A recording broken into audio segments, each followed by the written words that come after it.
Eu te contei a história da casa no Guará, né? Você já comentou. Que está lá até hoje. Espero que quem esteja morando lá esteja bem. Te falei desse ser que apareceu. Que Deus a receba e esteja em paz. Aqui em Brasília, da época que a gente era estudante da UNB e tal, que eu falei que eu conhecia o General Uchoa, assistia a palestra dele e tal. Essa Brasília esotérica. Tinha em Brasília muitas sociedades, grupos esotéricos fechados. Que até hoje existe no mundo, tá? E vocês nunca vão saber disso, porque eles nunca vão aparecer na internet. Eles não têm site na internet nem na Deep Web. E não é teoria da conspiração, não, tá? Não é conspiranoia minha, não, tá? Existe. Existe mesmo. Inclusive de todas as linhagens espirituais que você puder imaginar. Fala, galera, beleza? Bem-vindo ao Conversando com a Existência. Fingimos ser uns filósofos, uma deliciosa conversa. E dessa vez ele está aqui desde o início. Yeah! Aconteceu problemas técnicos. Não vamos nos alongar sobre isso. E agora, para fechar... Para continuar, né? Porque ele já para continuar a nossa conversa com o meu tio Marcos. Então agora a segunda parte. Que vai também fechar nosso mês especial de Halloween. Escrevam aí se vocês querem mais séries como essa. Vocês podem comentar durante o vídeo, tá? A gente gosta. A gente gosta. Eu gosto de ler os comentários de vocês. Então é isso. Bora pro vídeo. Bora. E uma vez eu fui convidado a conhecer um grupo. Eu fui. Aí me convidaram a ficar.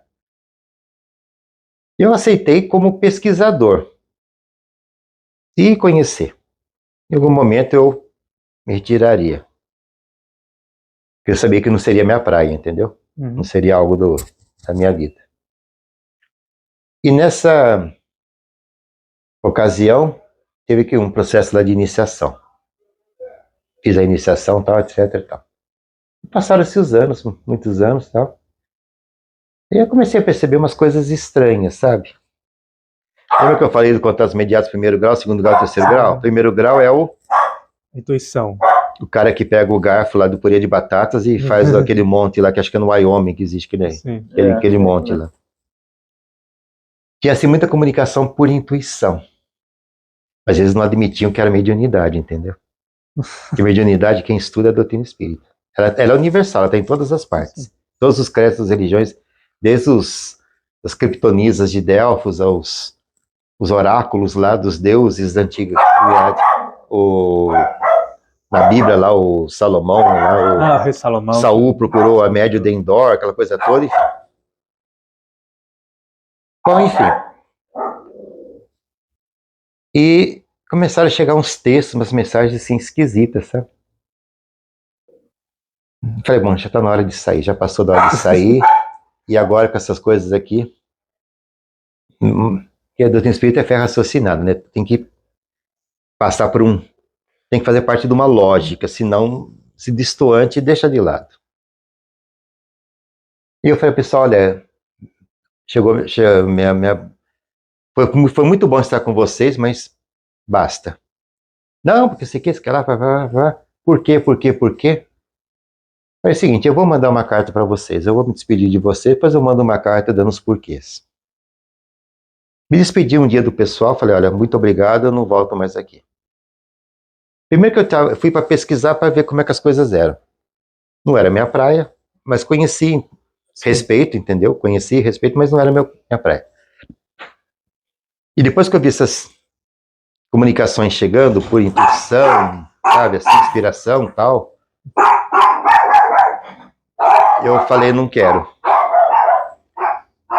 Aí eu mandei uma carta falando, olha, eu peço que vocês tomem muito cuidado, porque vocês estão...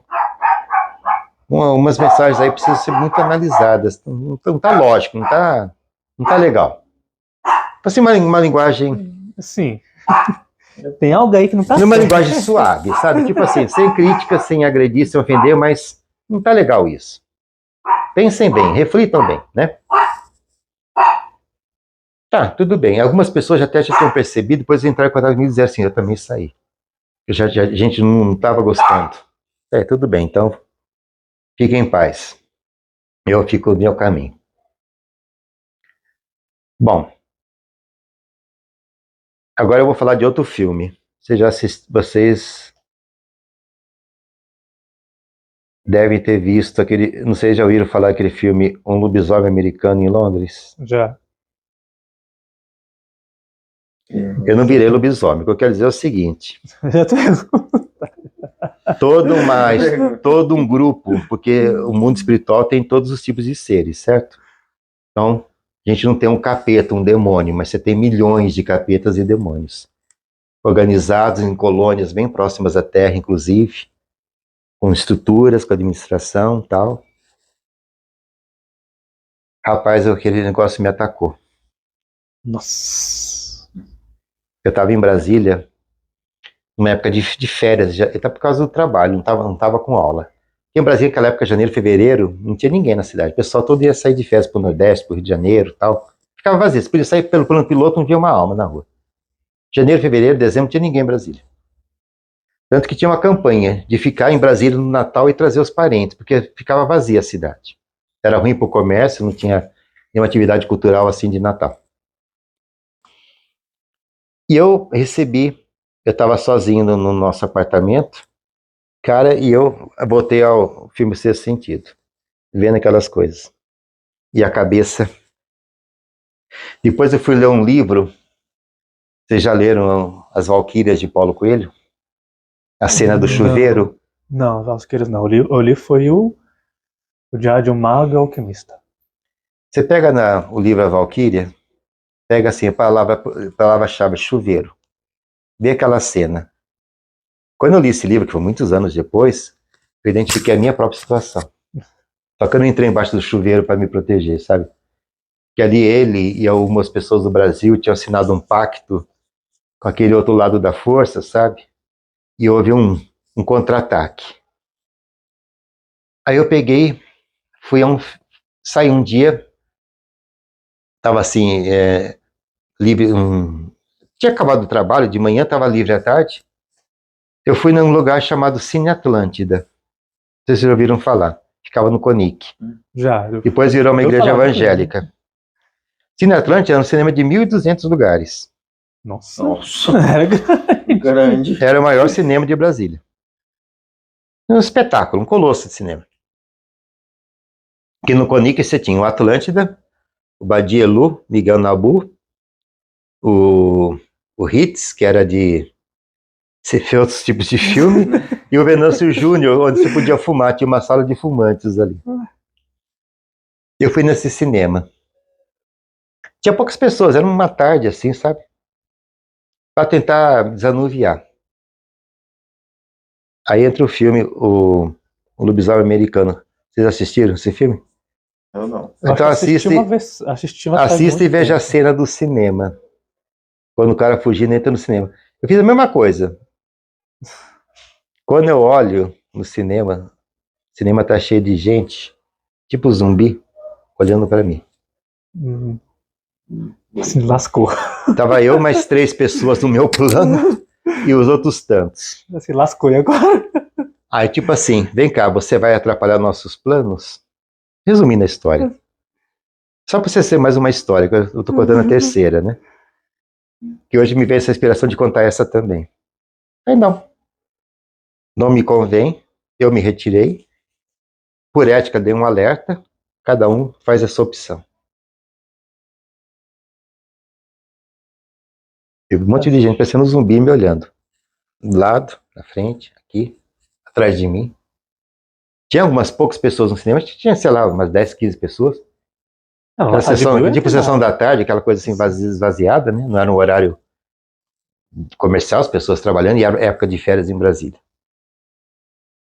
Nossa. Aí daqui a pouco desapareceu. E ali, nunca mais, esse grupo voltou a aparecer. Também eu nunca mais me aproximei dessa instituição. Não sei o que destino tomou. Aconteceu. Eu vim ver essa história pro Halloween. Que aí misturou uma experiência que Paulo Coelho viveu, a cena do chuveiro. Leia nas duas partes anteriores e as partes posteriores a chuveiro. Aquela experiência, Justamente essa. eu vivi nesse instinto de assédio. Nossa. E assisto o filme Um Lobisomem Americano em Londres. Depois teve uma réplica aí, mas é o primeiro, o original. Acho que foi a réplica, acho que eu não vi o original, vi a réplica. O original. O americano vai visitar o Reino Unido e acontece essa experiência. Ele vai procurar a casa da moça, tem um gato no muro, o gato vê, o gato se arrepia todinho, porque o gato vê outras coisas, porque os animais veem. Sim, isso é um Os fato. animais têm um olhar que nós não percebemos. Tem. Os animais percebem. Eles vêm. Casa à noite tem dia que a fibra late. O gato olha pro moço e sabe que eles se arrepiam assim, dobra a coluna, fica aquela coisa arcada assim, sabe? Aí uma hora ele vai no cinema e no cinema ele encontra as pessoas que ele já tinha matado como lobisomem. Nossa. Então, depois que isso aconteceu, eu falei, gente, eu acabei vivendo a cena do filme Lobisomem Americano. Agora. E depois lendo Paulo Coelho, décadas depois, eu fui ler Paulo Coelho nos últimos 10 anos, digamos assim. Falei, essa experiência também eu já conheço. É a tal história. Existem os espíritos? Existe. Mas não brinque com eles. Nunca invoque os espíritos. Manifestação tem que ser espontânea. A gente já Nunca a brinque. gente parou de brincar com isso quando era Porque adolescente. existe Brincavam? a brincadeira. Quando eu morei no Japão, Muito, era não vou mentir, comum a não. brincadeira do copo. Esse. Isso Já no Japão muito. era moda quando eu morei lá. Isso é de um perigo. Isso é de um perigo, que você não tem noção. Depois que eu aprendi um pouco mais, aí parou pra fazer Aí isso, tem mas, a nossa tábua, senhora. Ouija, Ah, não, aquilo que foi mexido. que não é Ouija, é o I do sim em francês e Ya do sim em alemão. Por isso que escreve J, porque o alemão, o J pronuncia I. É o I e Ya. A pessoa fala Ouija, mas não é, porque se escreve J em alemão, mas é I. Que é aqui você põe a mão e ela vai Vai fazendo a mesma coisa. E agora surgiu um novo tabuleiro, né? Isso é um perigo. Ah, já ouvi falar. Se você assistiu o filme Exorcista, eu sou cinéfilo, tá? Por isso que eu falo referência Eu li o livro esses dias. Se você Esse assistiu o assim, filme fazer um ano, Exorcista ou mais ou leu o livro, O livro é bom. você vê que quando a mulher que sai de Hollywood vai morar em Washington, É justamente. porque ela vai fazer uma filmagem lá, então ela aluga uma casa temporária. E a casa americana é a casa cheia de assombração, porque tudo está no teto e no porão, Sempre. coberto com lençol imaculadamente branco. O lençol nunca suja, não tem poeira nos Estados Unidos. A poeira só embaixo do lençol. Você pega, levanta o lençol, sai poeira, o lençol tá branco. A menina foi no porão, achou uma mesa Ouija, foi brincar e começou a falar com o capitão. E o capitão era quem? Era o. Ele não fala. Então, para encerrar a conversa, não brinquem jamais de invocação de espírito. As manifestações que vêm com a permissão de Deus, elas são espontâneas. Ainda que ela chegue de uma forma tumultuada, mas tem uma razão de ser, de conduzir você a um aprendizado, de perceber que as coisas espirituais existem. Começa pelo fato para não ter dúvidas a respeito dele. Mas nunca brinquem com coisas de invocar espíritos. Jamais. Eu não vou mentir que a gente já brincou. Não foi pouco. Eu sei porque hoje tudo que eu estou falando aqui me veio antes de tarde uma... Sabe, Mas, fala, sim, toca em certos temas. Da moeda não Nossa, cara, já brincou muito. Sim, e nunca teve um tabuleiro hoje de comprar. Já brinquei com a do copo, a gente já fazia, a gente criava um tabuleiro. Gente, isso aqui no Japão era moda. A gente tava era grupo de estudantes. A do copo eu fiquei sabendo da história, mas eu acho que no dia que vocês brincaram. Não foi comigo que estourou, não. A gente ia os hostel, alojamento de jovens. Assim, o pessoal brincava como se estivesse jogando cartas, entendeu? Sabe, baralho? Era assim, era moda no Japão. Eu falei, meu Deus do céu, o que eu tô fazendo aqui? E como espírito, a gente jamais, nenhuma possibilidade Você força, faz né? isso. E nunca aqui, vou mentalizar fulano. A não ser que eu faça uma oração. Vamos orar por fulano? Vamos. Orar por emanar amor, mas nunca... Chamar. E como disse Kardec, se você chamar, até uma pedra responde. Sabe Deus o que vai Se você responder? quiser falar com esse ursinho aqui, ele pode responder. Responde não, por Por favor. isso que eu falo com o meu cachorro. Cocolate que não responde. Eu olho pra ele e falo assim, não, fica quieto. Fica quieto. Bom, isso aí. Não, mas essa brincadeira do copo também nunca. Eu não lembro se eu cheguei a participar de alguma das. Já teve casos do copo estar aqui na mesa e fazer assim. Ah, não, no dia que o copo estourou, você falou que você não tava. Eu não tava, não. Eu vou falar assim, um amigo nosso aconteceu isso. Falou que tosse, Não, o puf. copo não foi pro teto. Não, acho que foi que estourou. Não, eu fiquei sabendo, parece que tinha me contado Ah, que o copo Esse veio tipo de pro teto. fenômeno a gente já chama de poltergeist, que é outro filme de Spielberg. Eu É, também assisti. esse não assistiu, é o clássico. Isso está nas internets da vida de hoje, que as coisas que a gente está falando, que hoje se aproxima tanto que acaba gerando algo híbrido, isso está por aí de novo.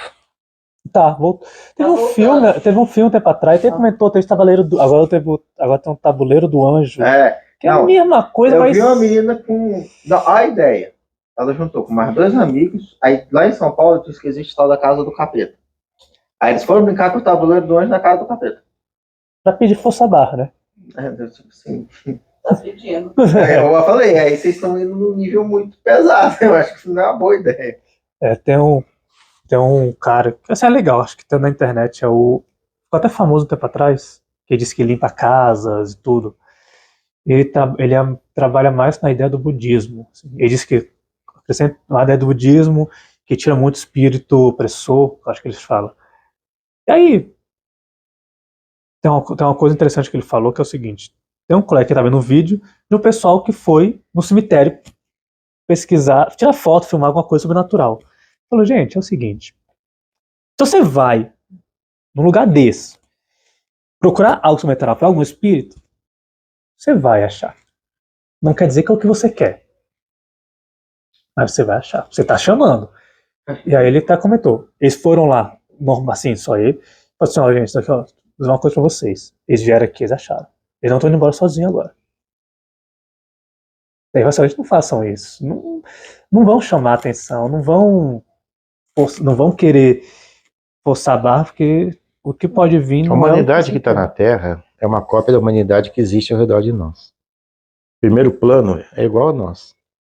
Então o que tem de ruim aqui, lá consegue ser pior, porque ainda tem mais poder. E está fora da matéria. Tanto quanto também o que existe de bom aqui lá é melhor, porque consegue expressar mais as virtudes. Potencializa, entendeu? Então a gente nunca mexe. Você tem que criar uma canalização com aquela esfera positiva e com ela que você trabalha. Uhum. Você cria o orar e vigiar. Você se conecta com aquele plano, que existe outros. Como disse lá no Gênesis, no início da Bíblia, o pecado está ao lado, cabe a ti controlá-lo. O livre-arbítrio do ser humano. Está aqui do lado. Cabe a ti controlar. Então, essa coisa é muito perigosa. E eu estou vendo de novo esse tema ressurgir por aí. Tá. Essas brincadeiras. Que o pessoal vai encarar como brincadeira. A maioria encara. Mas a brincadeira não é brincadeira. O problema é que assim, o que acontece? Que é uma realidade invisível sobre a qual você não tem controle, a não ser por uma alta envergadura moral, a oração, um padrão vibratório afinado. E a pessoa séria espiritualmente, ela não vai brincar. Ela não vai atrás disso. Entendeu? Você falou, você não vai no cemitério buscar alguma coisa. Você vai encontrar. Isso é o problema. Porque a pessoa moralmente evoluída, ela vai orar. Ela vai no asilo dar o banho no idoso. Ela vai no orfanato pegar uma criança órfã no colo e oferecer carinho. Você entendeu? Ela não vai brincar. Então, o fato de brincar já afasta a pessoa daquela egrégora de luz, porque os espíritos de luz não estão para brincar. Eles não estão brincando, eles estão trabalhando pela humanidade. Eles não param um segundo. E assim, aproveitando que a gente está na época de Halloween, quer queira, quer não, tem toda aquela ideia Ai, esqueci qual é a expressão que eu ia falar. Mas que assim, que o plano espiritual, nosso plano material, o que divide eles fica mais fino. Isso é verdade mesmo? Somente nessa época ou é... Como o conhecimento dos espíritos é universal no planeta Terra, e a mediunidade é universal, em todas as culturas existe um momento em que céu e terra se unem. Todas as culturas têm isso. Você tem no México o culto à morte. É o único país que tem a Santa Morte. Sim. Lá no restaurante mexicano, qual é a decoração do restaurante mexicano? Dia de los Muertos. Caveirinhas. Lá. Eles só veem caveira. Então, isso é uma tradição do quê? Dos astecas. Você vai no Japão, mês de agosto no Japão, a gente chama-se de Obon Odori, que é a dança, o festival Obon. É quando os mortos vêm visitar os encarnados, os vivos, né? Eu falo encarnar porque ninguém morre, todos estão vivos, só em planos diferentes. Passa um mês junto, dançando, bebendo, fazendo dança, que é a festa que tem no Tempo das Açores, a festa de agosto. Lá no tempo do... sempre em agosto. Você não viu lá dançando? Odoro, arro, ni, miru, arro, tá, tá, tá, tá, tá. Aquilo ali é a festa dos mortos. Eu não sabia, não. E você tá dançando com os defuntos ali. No mês de agosto, no Japão, que é verão, é Manatsu, que é o alto verão, né, o mês mais quente, é o mês dos mortos. Depois os manda embora. Você os invoca e os manda embora. E isso também existe na tradição nórdica, de onde surge, acho que era Samirin, que dá origem a Halloween, que é um festival celta do culto. Não é o culto aos mortos, é a comunicação, é o momento em que se encontra. Sim. É como se fosse uma visita. Eles vêm nos visitar. Pronto. Então, o Halloween nasce dessa tradição. A tradição em si não é problema, porque qualquer morto pode te visitar. Tua bisavó pode hoje ir lá na sua casa, te ver, te abençoar, você, seu filho, sua esposa. Nós estamos dentro deles, não eles no meio de nós. Uhum. Nós somos uma fantasia, que é uma ideação divina, que é criar o planeta, que um dia se desfaz materialmente, dentro da realidade espiritual. Eles não estão no meio de nós que estamos no meio deles. Tem que mudar o paradigma de visão. Uhum. Agora, o Halloween tem uma coisa chamada invocação coletiva. Entendeu? Por causa da vestimenta, da fantasia, acaba gerando uma conexão. Fazendo tudo. Então, não é o fato de ter essa comunicação com os mortos, os ditos mortos, tudo bem, isso é natural. Todas as culturas, todas as épocas teve. É igual no dia de finados para nós. Dia 2 de novembro, a egrégora que se forma das mentes, né, que no Brasil é 2 de novembro, atrai.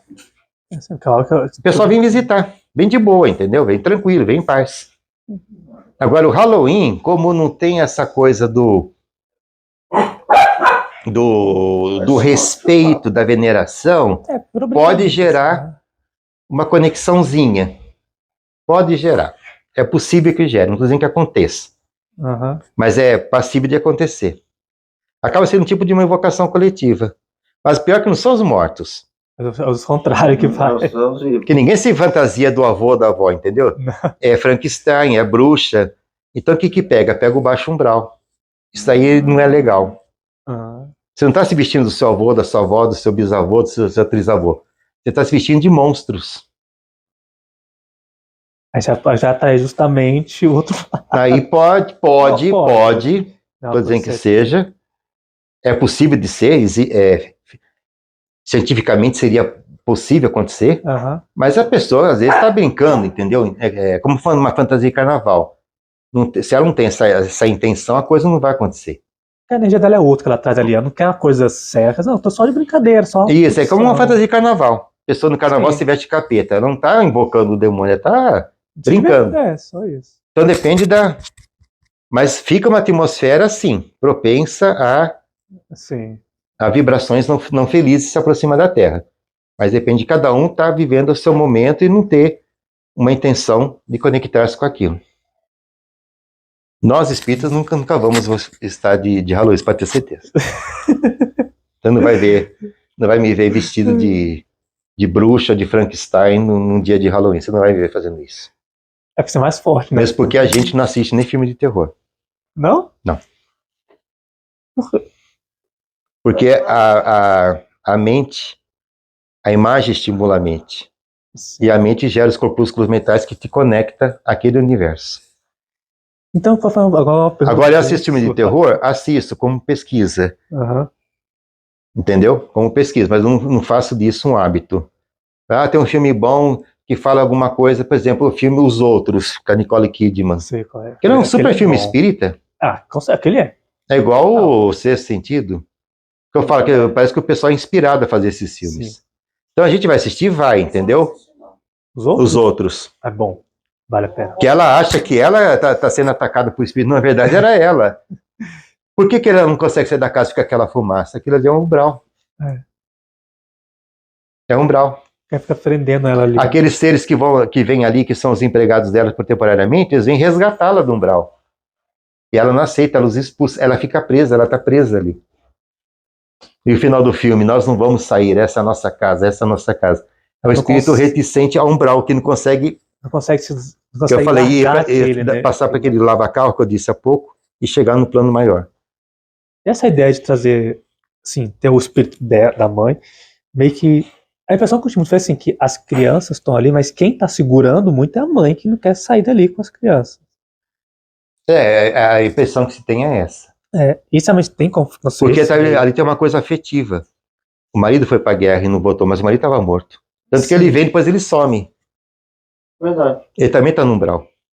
Ele morreu na guerra. Ele não conseguiu aceitar. Conseguiu... E eles estão ali naquelas ilhas, não sei se é Jersey ou Guernsey, uma das ilhas ali do Canal da Mancha.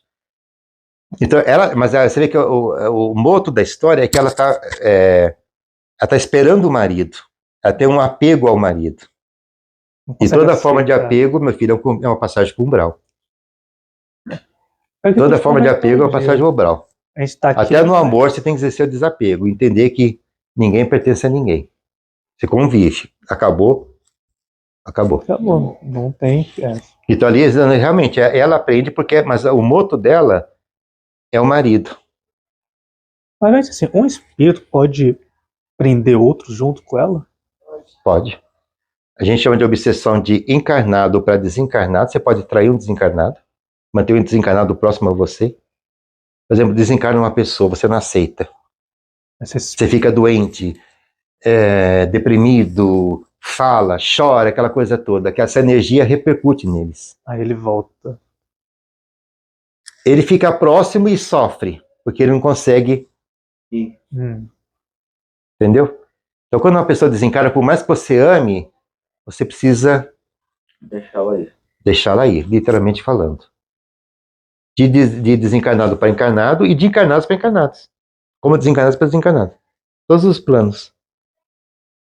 Eu acho que você comentou isso dos dois avós que faleceram meus, né? Da parte de pai com a parte de mãe.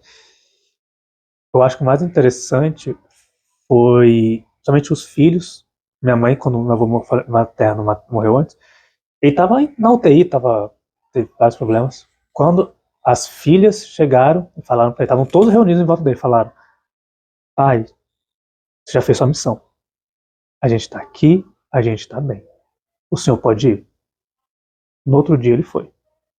Disse que ele acordou, olhou para abriu os olhos, depois de mais dias, olhou para as filhas, fechou os olhos e foi no outro dia. E eu do avô paterno também, acho que foi a mesma situação. Acho que ele estava ali, tá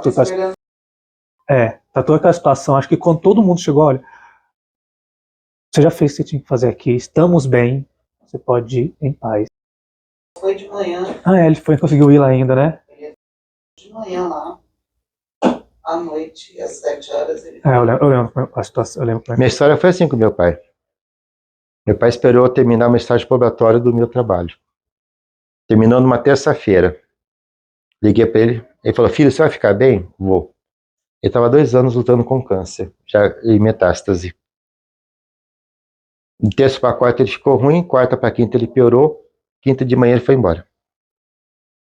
Quando me ligaram, eu já estava com a mala pronta, porque eu sabia que eu estava indo. Peguei um avião, fui acompanhar o velório dele. Acho que é bem isso. Filho, você vai ficar bem? Bom, pai, pode ficar tranquilo. Então tá. Então você que tá aqui, eu fiz o que eu tinha que fazer. Já posso... Ele estava esperando eu terminar o estágio probatório e dizer: estou estável.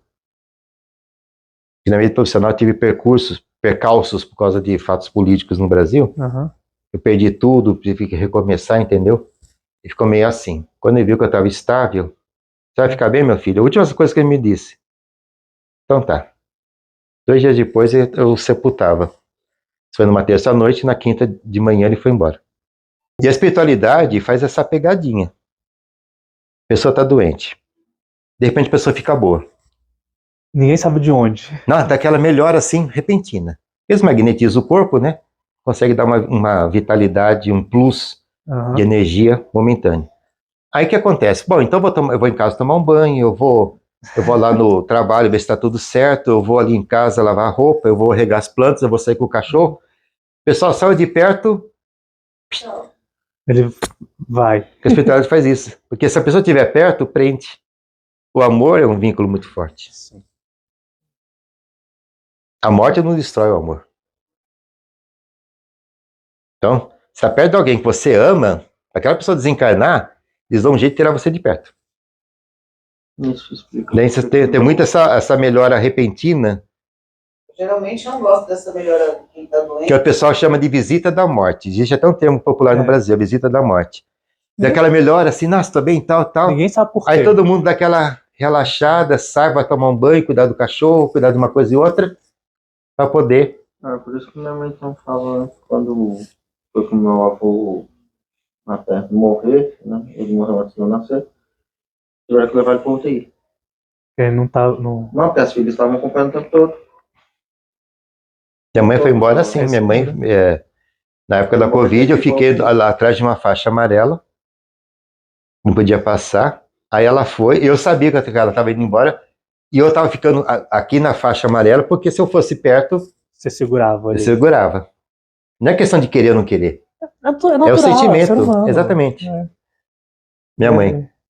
Aí, quando a situação se agravou, aí permitiram uma enfermeira que a gente contratasse. Eu tinha que ser um profissional de saúde, não podia ser ninguém por causa da Covid. Uma pessoa disposta a correr o risco. Uhum. Como um profissional de saúde que era, a gente contratou uma enfermeira que ficou com ela, e a gente só ficou. Aí eu já sabia, já fiquei só esperando o telefonema do hospital. Mas despedi dela quando ela foi, eu fiquei aqui aquém de uma faixa amarela, que era o limite de segurança. Porque dentro da área que ela foi já tinha pessoas com Covid. E não podia entrar também porque a gente de fora não poderia contaminar os outros pacientes. Nossa, Então não existe acaso, não existe vazio, não existe nada. tudo E não acontece existe porque tem que caos. acontecer. Não determinismo, mas existe um controle Sim. dentro daquele livre-arbítrio do ser humano, que tem um limite. Quando termina o livre-arbítrio do ser humano, os limites do livre-arbítrio do ser humano, existe a economia divina da salvação, que é o amor de Deus cuidando dos seus filhos. Nós somos criados por Deus, sustentados por Ele, como se estivesse nas mãos deles, e conduzido Você falou livre-arbítrio, tem para amanhã. aquele filme que é Os Agentes do Destino? Não assisti, não Acho conheço. que é esse. Não recordo agora o nome, é alguma coisa assim. Acho que conta mais ou menos isso, que é o quê? Você tem um livro, as pessoas estão vivendo, e aí tem meio que fosse uns agentes mesmo, que eles ficam nos lugares, com um livrinho, vendo o que você está fazendo, se você está seguindo o roteiro. Assim, o roteiro meio, você está vindo aqui, você tem suas várias escolhas, só que você não pode passar delas. Você não pode ultrapassar o limite. Aí qualquer coisa eles fazem, você tem que atrasar ali 1 milésimo de segundo. Eles está com uma poeirinha pra você pegar no olho para poder acontecer alguma coisa. Assim. Existe isso não dentro desse assim, rigor. É óbvio que assim, isso é. Existe um momento que você nasce. Liberdade criativa dos filmes, né? Existe um momento que você vai nascer, mas depende da sua mãe. Infelizmente, sua mãe pode decidir por não ter um aborto, coisa que a doutrina abomina, tá? Abomina. Existe um momento de partir, mas o momento não é assim, dia, hora e minuto. É um momento. Naquele momento. Determinado ano, determinado período, meses, por ali. A maioria desencarna antes. A maioria é suicida, por isso que a maioria vai para o umbral. A maioria. Desencarna antes. Alimentação errada, cigarro, fumo, droga, violência, dirige com o celular na mão, bate o carro, dirige bêbada. A maioria se mata. O cidadão fala, pô, mas já chegou? Esperando aqui 4 anos, 5 anos, 8 anos, já chegou? Entendeu? As pessoas não sabem se cuidar, não se preservam. É bem mais comum hoje em dia. E tem sido assim. Por causa dos vícios. De mais ou de menos exageros, entendeu? Isso acontece. Então as Maria chega antes. E aí vai para estagiar no umbral, porque você não está com aquela vitalidade, você não chega no plano superior. Você está com energia física ainda. Está todo aquele magnetismo ainda te envolvendo. Precisa desgotar aquilo. São os determinismos que nós temos. Dentro de uma existência, a espiritualidade diz que assim, no máximo uns 8 fatos são marcantes. Está marcado para acontecer. O resto é a escolha que você faz. Causa e efeito constante. Existe a intervenção na espiritualidade? Existe. Se você tem um avião para pegar e de repente o pneu estoura, você perde aquele voo. Não brigue, não xingue. Por algum motivo aconteceu. Você não deveria estar em determinado local, determinado horário. Compra outra passagem, paga um pouco mais, paga a diferença, mas não brigue, não xingue. Eu vejo muito isso de... Mas não tem assim, aquela coisa sim. cronometrada, entendeu? Eu acho que isso é o livre-arbítrio, você não ter aquele negócio, você vai seguir isso, é meio... Eu sempre acreditei na ideia, até converso de vez em quando, que é justamente isso, de Deus tem tudo planejado que tem que acontecer. Só que o planejamento dele não é uma linha certinha, meio... Você tem várias escolhas, e as suas escolhas vão gerar outras consequências assim. Na verdade, são infinitas. Quase falou, tem um limite, mas ali dentro, você vai escolhendo qual caminho você vai seguindo. Por exemplo, essa guerra que está aqui hoje em andamento. É karma? É bíblico? Não é nada disso. Decisões. Nenhum mal vem de Deus. Nenhum mal, nenhuma dor, nenhum sofrimento vem de Deus. São escolhas dos homens. Né? O pessoal brinca muito, né? Que quando Adão e Eva cometeram o pecado original, Deus abriu uma parte do céu dizendo assim, eu já sabia. Não é nada disso está programado. São escolhas humanas. Que vai ter reações? Vai. Então, a misericórdia divina procura tirar das situações algo produtivo, construtivo, lições. Tipo, se não aprendeu pelo amor, aprende pela dor. Não é para estar acontecendo isso. Então não adianta ficar procurando na Bíblia, porque está escrito aqui que a guerra vai estourar. Você não vai achar isso. Mesmo que a Bíblia que está aí, boa parte é humana. Ela reflete sabedoria que veio do mais alto. Mas ela tem uma boa parte humana. Sim. Moldada pelos homens. Sim, sabe. O mal nunca vem de Deus. Dor e sofrimento não. Dependesse dele, nós já estaríamos nos planos mais superiores ali. Há muito tempo. Há muito tempo já perto dele, inclusive. De retorno a ele. Mas falando de uma coisa boa que você comentou tem aqueles momentos que parece que Deus fala, olha, não vai não, ou faça isso. Eu tenho uma experiência que eu falo que é quando eu tava só com inicialmente, eu tava pensando, pô, será que vai ter outro filho agora? Será que vale a pena? E foi no começo da Covid, tava essa dúvida. E eu tava pensando em comprar um terreno para poder construir uma coisa. Eu falei assim, eu rezei, falei assim, Deus, se for o momento, você me fala. Se for o momento para eu ter um segundo filho, você me fala, eu vou tentar. Se não for, então você também não me deixe claro que não é o momento agora. E não era. Cara, eu sentia assim, não é. Não é pra ser, não é pra ser. Eu falava, não vai ser agora. A mulher tava fazendo aquela, falei, cara, não é, eu tô sentindo que não é agora, não vai. Então noite eu pedia. Foi mais de medo. Eu disse, não, se for o momento, não faço, não for, seguir. Eu pedia, sempre rezava, sempre falava. Até que um dia eu acordei com muita certeza que se a senhora vou ter um segundo filho. Simplesmente eu acordei um dia meio que a certeza, não. O que eu estava receoso antes, que estava alguma coisa no meu coração, eu falei assim, não é agora, não tenta. Não é o momento de ter o segundo filho. Simplesmente sumiu e falou, não. Agora é a hora de ter o segundo. Esse processo encarnatório é um planejamento complexo. Muito complexo. A chegada de um ser ao planeta é muita gente trabalhando. Nós temos relato de um reencarno que tinha 100 pessoas presentes no momento de vincular o espírito, que é reduzido, ele dá tchau, se despede, é reduzido, como Cristo fez, para se vincular ao zigoto ali, a célula matriz. Trabalho enorme. É um trabalho enorme, por isso que o suicídio decepciona muita gente. A pessoa que não sabe viver, não aproveita a existência na Terra, entristece muita gente, porque quando a gente morre ou desencarna, É igual crédito de cinema, que as pessoas não têm paciência de assistir, né?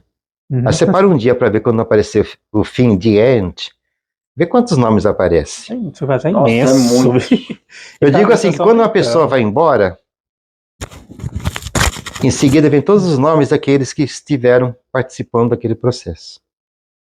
A grande maioria são ancestrais nossos que a gente desconhece. Que é a nossa família que está lá, que não tem como vir todo mundo junto. E é uma troca, né?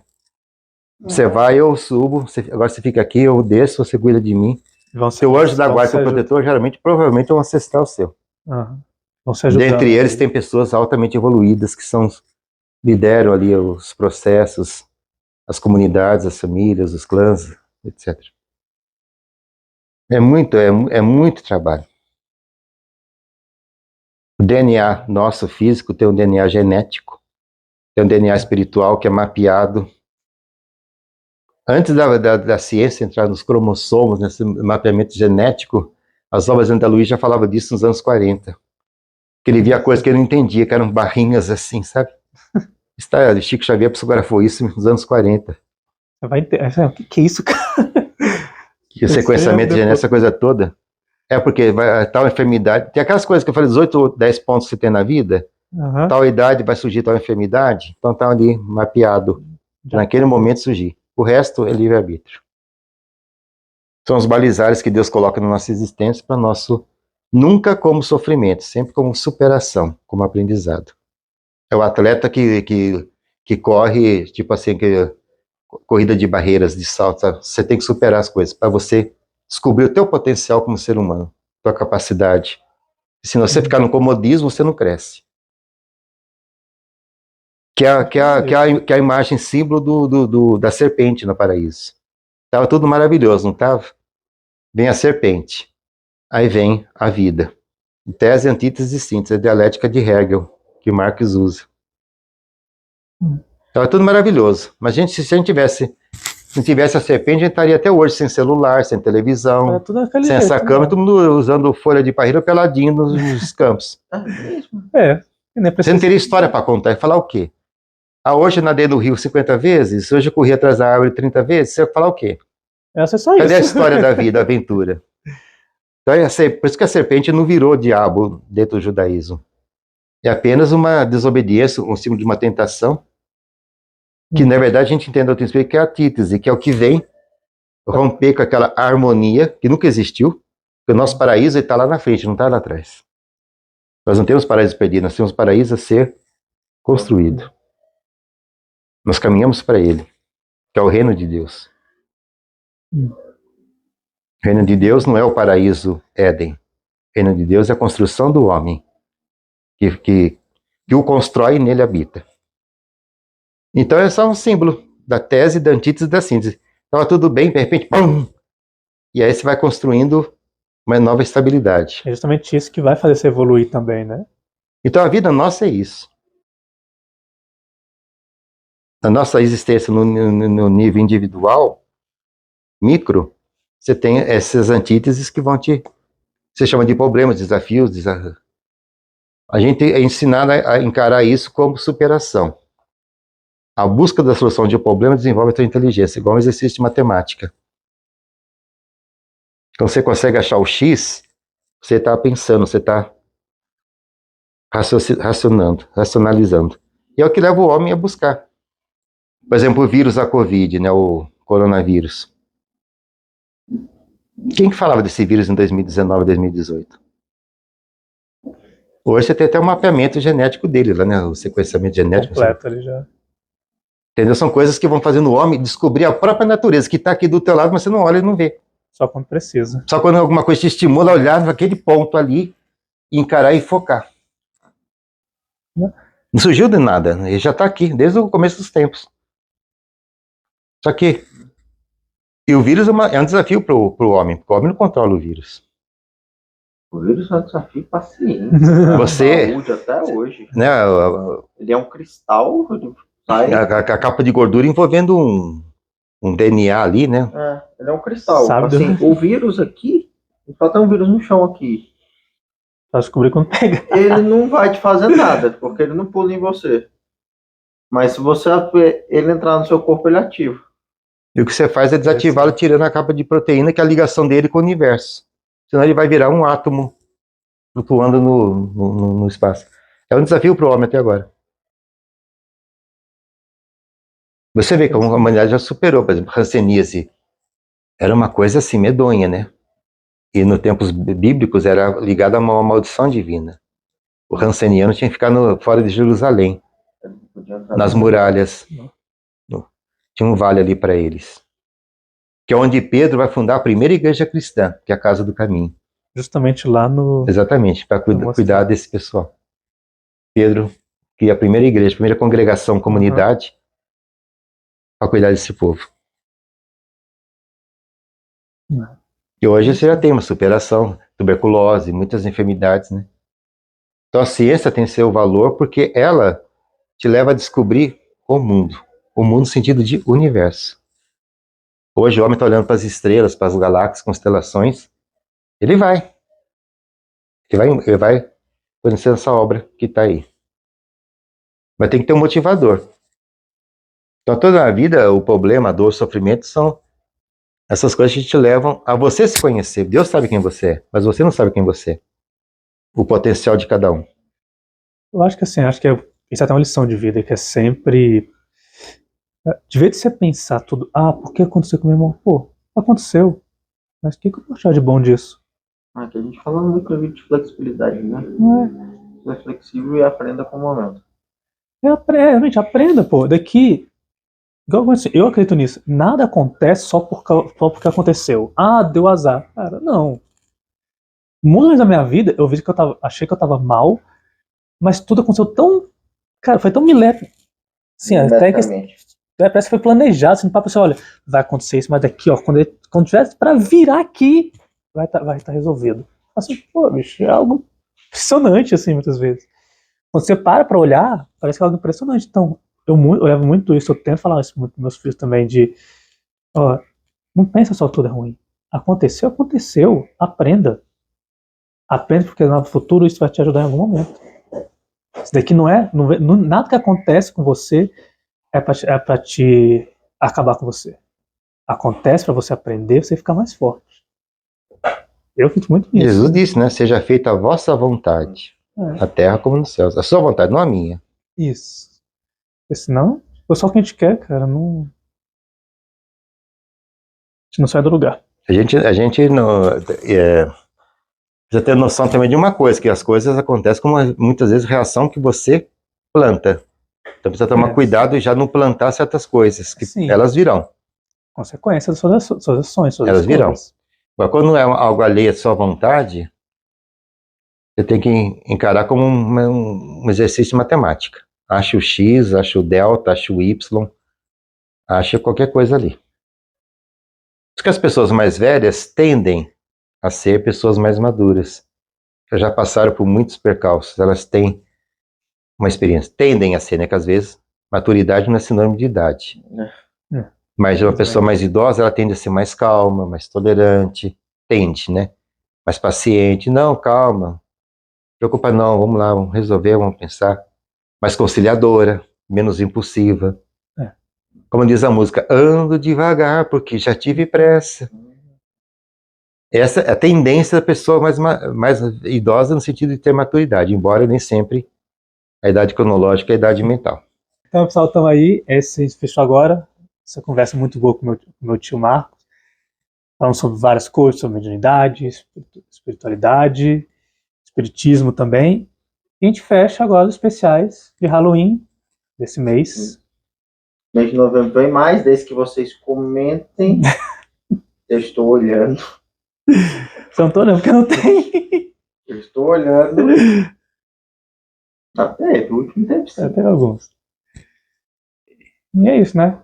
Então, fechamos aí. Se inscreve, assina o sininho. Roda pra rodar aí, no celular de todo mundo. E é isso aí, galera. Tudo de bom. Até mais. Paz.